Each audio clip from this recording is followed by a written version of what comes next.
Hello, it's John Heaton, and a couple of years ago actually did three videos about Beatles books or Beatles related books. Uh, but at that time, I hadn't read the book I'm going to review this evening for one reason or another. It was released in 2006, and for one reason, I didn't pick it up at the time. I remember some reviews coming out, and it was mildly controversial.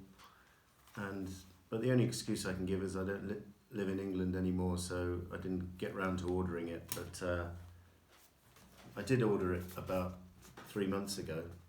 This book from Geoff Emerick, Here, There and Everywhere, My Life Recording the Music of the Beatles. Now, Geoff Emerick was an engineer at EMI in the 60s and attended the Beatles' very first session, a lot of them in between, and the Beatles' very last session, and then quite a bit of Paul's solo career. So, straight off the bat, I'm going to say this is one of the best Beatle books ever. I think it's up there with, I think Mark Lewison's Recording Sessions is probably still the greatest book there is. But this is, in terms of people who were there, this is far more revealing book than, for example, the Beatles anthology or George Martin's various recollections. I find the detail in this absolutely fascinating, and I'll go through some of the stuff which I found interesting in it. The first thing to say is some of the reviews said that Geoff was a bit too pro McCartney, and it's true, and he admits it in the book. He was and is closest to Paul than any of the others. And that's probably because he argues that Paul was the musician's musician, and he was the keenest in the studio to make the Beatles' recorded work the best it could possibly be. And he's not necessarily saying Paul is more talented than the others. He's just saying that he was more efficient in the studio and easier to work with in the studio because he had more patience, whereas John was a bit impatient. And I think it's natural for one to have a bias according to one's personal relationships and the ease of the professional relationship or otherwise that he might have had with the four Beatles. Quite entitled to have, call it a favourite or whatever. And I don't hold it against him. In fact, I admire him for his honesty. But contrary to the lot of the reviews that came out that picked up on some of the negative stuff he says about, for example, John and George, I will tell you straight, and read this book is my best advice because you can make up your mind for yourself. He's not wholly negative about George Harrison or John Lennon. There's a lot of good stuff he says about those two musically. And not all the things he says about Paul in this book are positive. He's telling it how he remembers it. Admittedly, some of the stuff he may not have a perfect recollection of, and he may have had to make a couple of assumptions, memory-wise. But he tends to concentrate on where he was actually there. So, for example, he left the Beatles sessions midway through the White Album and didn't return to Abbey Road. So he's not talking about the second half of the White Album or the Let It Be project in any kind of detail, quite rightly, because he wasn't there. But he was there, as I say, for the early years. He was absent although he worked at EMI, he was absent for Help and Rubber Soul.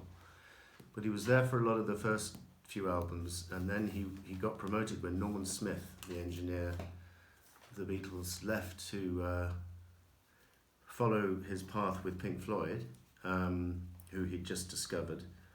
Geoff Emerick got recommended to replace Norman by George Martin, and he was greeted with a bit of scepticism to begin with, but then the Beatles warmed to him, and he soon proved his worth with some stunning work on Revolver. And I think this book helps to show that he was, he's not just behind all he's not behind all of the ideas that they came up with in Revolver. George Martin obviously was responsible for a lot of the string arrangements and the ideas, for orchestrations and stuff like that. But in terms of technical stuff like how to make Paul's bass sound more upfront on Paperback Writer, or how to make Ringo's drums sound different or otherworldly on Tomorrow Never Knows, and John's voice likewise, Geoff Emerick was the man behind a lot of those tricks, trying out some quite innovative methods which are all described in the book. The only slight negative I have, it's not a great cover, is it? I could have done better than this maybe, and there's no pictures in here.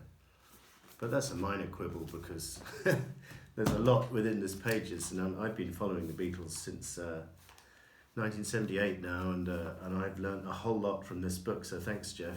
And I didn't really think there was too much for me more to learn, but there was. And just some great stories. What else can we say?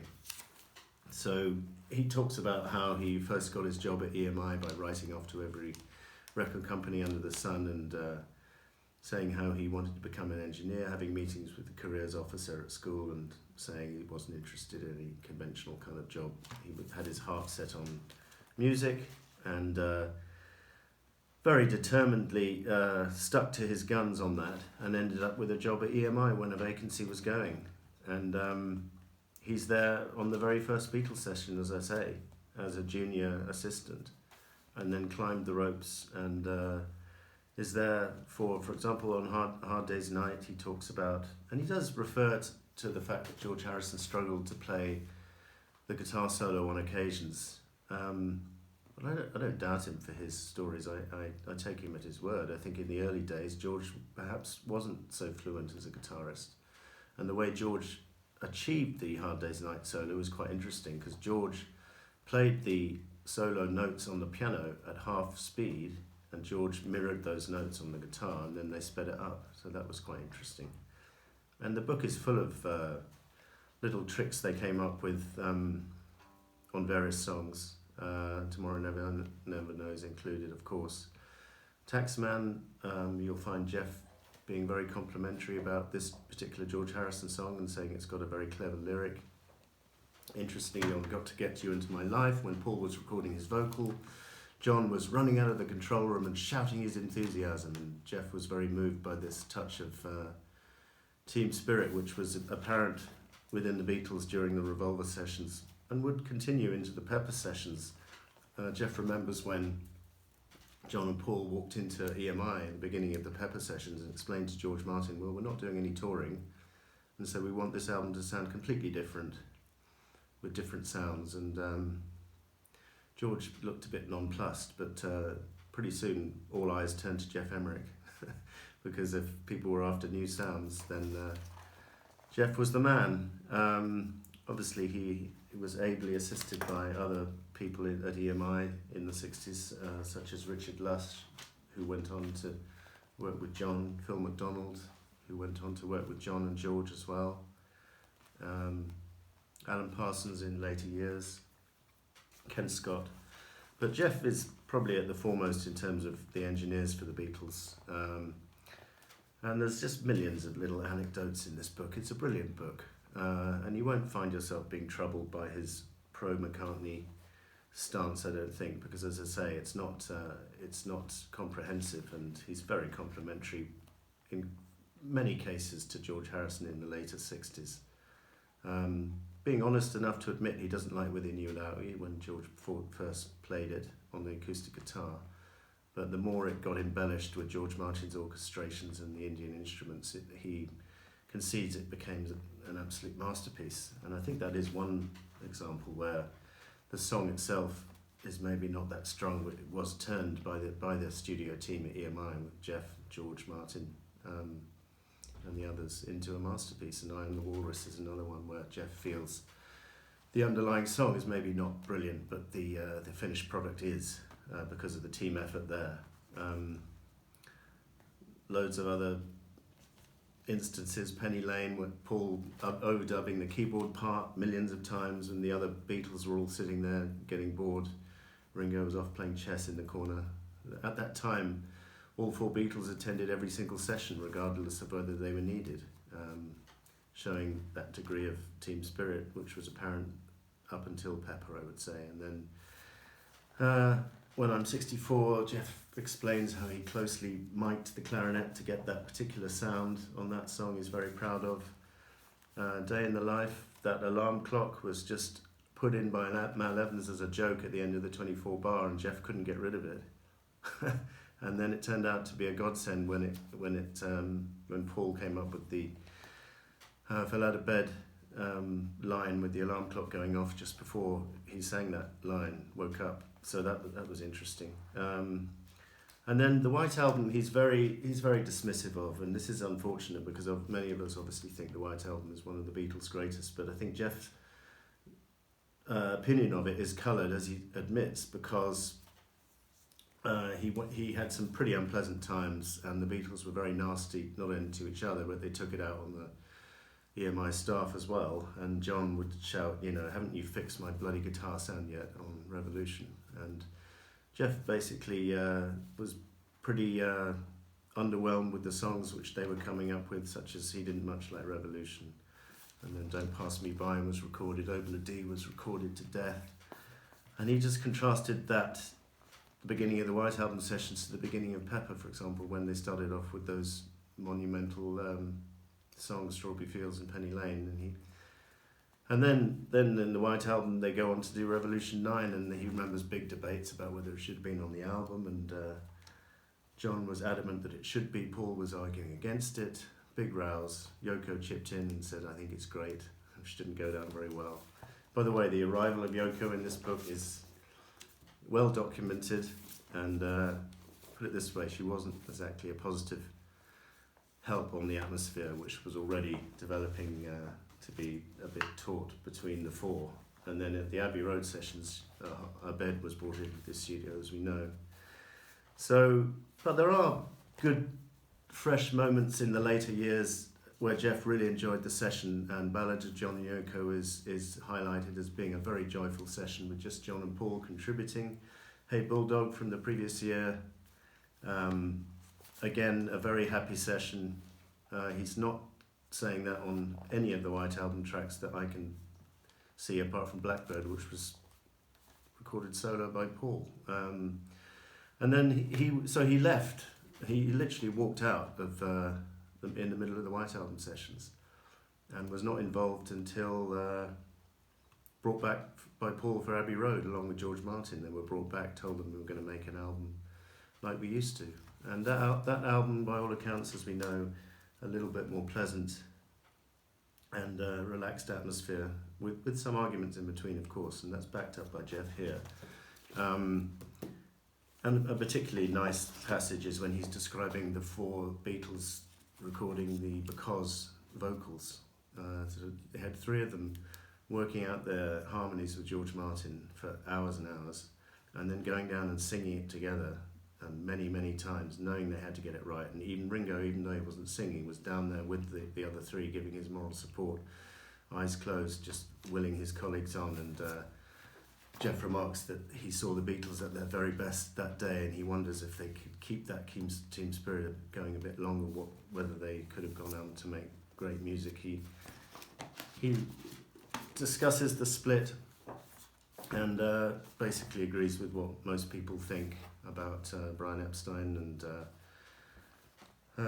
the arrival of Yoko, although he doesn't single out the arrival of Yoko as being the major factor. He actually singles out artistic differences between John, Paul and George. John wanted to produce art, Paul wanted to produce pop music, and George was into Indian stuff. So that was one of the conclusions he drew as to why they split. And then, but later on, Geoff, he was on the Instant Karma sessions. He was pretty derogatory about Phil Spector, actually.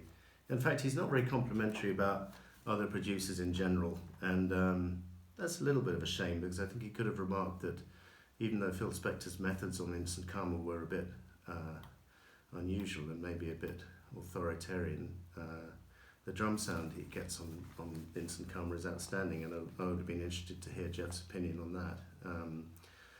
He's thoroughly disparaging about Phil Spector's work on Let It Be, and again, I think I'd like to hear Geoff go through the tracks, track by track, and compare Spector's stuff to the Let It Be Naked, for example. But anyway, maybe not, because he wasn't really involved in the session. So why would I expect him to do that?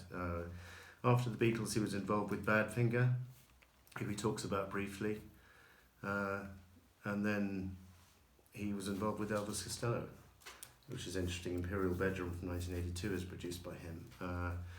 But for Beatles fans, the most interesting part of the book after the Beatles split is the Band on the Run section, because he was invited to Lagos, and there's some hilarious stories in this book about the dinner plate-sized cockroaches behind the lavatory, and the pretty austere recording conditions in the recording studio. But the vibe was good, and Denny, Paul and Linda, together with Geoff, put down most of the tracks. I think every track apart from Jet they recorded there, and came back to London, overdubbed it, and Geoff is very effervescent and enthused when he's talking about this particular album, Band on the Run. And actually this book makes you want to go back and listen to Revolver, Pepper, Abbey Road and Band on the Run, because those are the four main Beatle-related albums that Geoff was involved in, although he did work on Tug of War and various other projects of McCartney's. So, thoroughly recommend this book. It's up there. It is subjective, but then again, so is Ian MacDonald's book, Revolution in the Head, subjective as well. So, I think there's nothing wrong with that. I would thoroughly recommend it, and thank you for watching. See you next time.